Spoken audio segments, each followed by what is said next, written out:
அனைவருக்கும் வணக்கம். இப்பொழுது நம்ம பார்த்துட்ருக்கிறது என்னென்னா, இந்த அனுமன் பெருமானுக்கும் நாரதர் பெருமானுக்கும் நடந்த உரையாடல் பார்த்துட்ருக்கோம். அந்த வகையில் இப்போ அனுமன் கேள்வி கேட்க நாரதர் பெருமான் பதில் சொல்லவும், நாரதர் பெருமான் கேள்வி கேட்க அனுமன் பெருமான் பதில் சொல்கிறதுமா இந்த உரையாடல் இருக்கும். அதில் நான் ஒன்று உங்களுக்கு டீட்டெயில்டாக விளக்குறேன். அதாவது அனுமன் கேட்குறாரு, அனுமன் பெருமான் கேட்குறாரு, சித்தர்கள் என்று பெயர் வர காரணம் அப்படின்னு கேட்குறாரு. அதற்கு நாரதர் பெருமான் ஆஞ்சநேயரே, அட்டமா சித்திகளில் அனுமா என்றால் என்ன?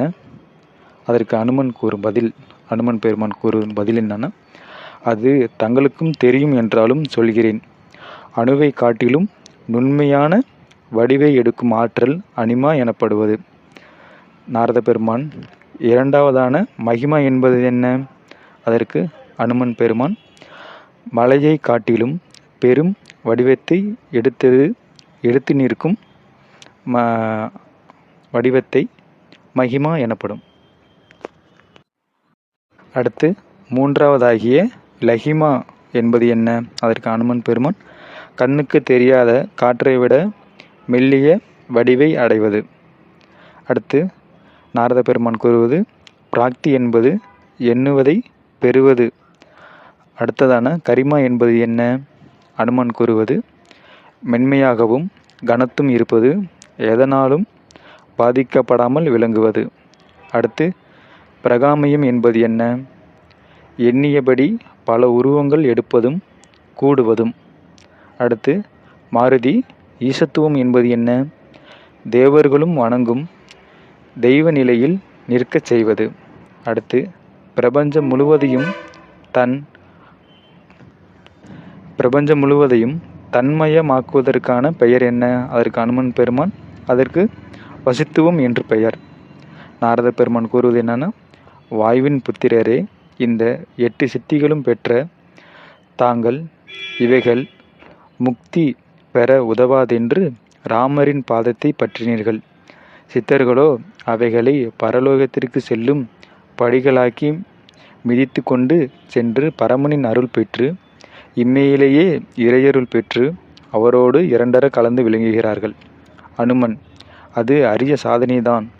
அதற்கு நாரத பெருமான், அது மட்டுமல்ல, சமயங்களில் சமரச நோக்கம், சாதிகள் இல்லை என்ற சமதர்ம பார்வை, மனிதகுலம் முழுவதையும் ஒன்றாக காணும் காட்சி, பெண்கள் எல்லோரையும் பெற்ற தாயாக வணங்குகிற பண்பு, உயர்வு தாழ்வு பாரமல்லாமல் மனித குலத்தை அன்போடு நேசிக்கின்ற வாஞ்சை, அடுத்து அருளோடும் கருணையோடும் காக்கின்ற பெருங்குணம் முதலியவைகளை அவர்கள் சென்ற இடங்களிலெல்லாம் போற்றி போதித்து அதை வளர்த்தார்கள். எல்லாவற்றிற்கும் மேலாக தாங்கள் தவத்தாலும் யோக பயிற்சியாலும் பெற்ற தெய்வீக சக்திகளையெல்லாம் எந்திரங்களில் செலுத்தி மரத்தடியிலும் ஊர் எல்லையிலும் இருந்த தெய்வங்களுக்கும் கோயில் கட்டி அந்த எந்திரங்களை பீடங்களில் பதித்து அதன் மேல் தெய்வங்களை கோயில் பிரகாரங்களாகவும் செய்தார்கள். இந்த பிரபஞ்ச சக்தியை காப்பாற்றி வந்தார்கள். அதற்கு அனுமன் பெருமான், ஆம், அதுவும் புனிதமான காரியம்தானே. நாரத பெருமான், அது மட்டுமல்ல, தெய்வ வழிபாட்டு முறைகளை யோக முறைகளையும் எளிய பாடல்கள் வழியாக பாடி ஏழை எளிய மக்களுக்கு பயன்படும் வழியில் அதை செய்தார்கள். சுருக்கமாக சொன்னால், மனித குலத்தை தங்களைப் போலவே தெய்வ நிலையில் உயர்த்துவதற்காக சித்தர்கள் மகத்தான சேவை செய்திருக்கிறார்கள்.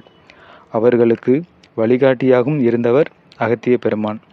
அவர் வடக்கிலிருந்து தெற்கிற்கு வந்த வரலாற்றை கூறுகிறேன் கேர். நாரதரை. அதற்கு அனுமன் பெருமான், அந்த சித்த புருஷர்களின் செயல்களை கேட்க அவர்களின் வரலாறுகளெல்லாம் கேட்க அதுவும் தங்கள் திருவாயால் கேட்க வேண்டுமென்று ஆவலாய் இருக்கிறது. அதற்கு முன் வடபுலத்தில் பஞ்சவடியில் இருந்து ஸ்ரீ ராமபெருமானுக்கு ஆத்திய இருதயம் என்னும் சூரிய வழிபாட்டிற்கான மகா மந்திர உபதேசித்த அகத்திய முனிவர் தென்புலத்திலுள்ள இந்த பொதியமலைக்கு ஏன் வந்தார்? ஒருவேளை இருவேறு அகத்தியர் இருந்தனரோ? அப்படி இருந்திருந்தார் அவர்களின் வரலாறு என்ன என்பதையெல்லாம் விளக்கமாக சொல்ல வேண்டுகிறேன். அதற்கு நாரத பெருமான், ஆஞ்சநேயரே, மனிதரின் ஆயுள் யுகத்திற்கு யுகம் மாறியும் குறைந்தும் வந்துள்ளது என்பது தங்களுக்கு தெரியும் அல்லவா? அதற்கு நாரதர் பெருமான் கூறும் கருத்தை நம்ம அடுத்த ஒரு தலைப்பாக பார்ப்போம்.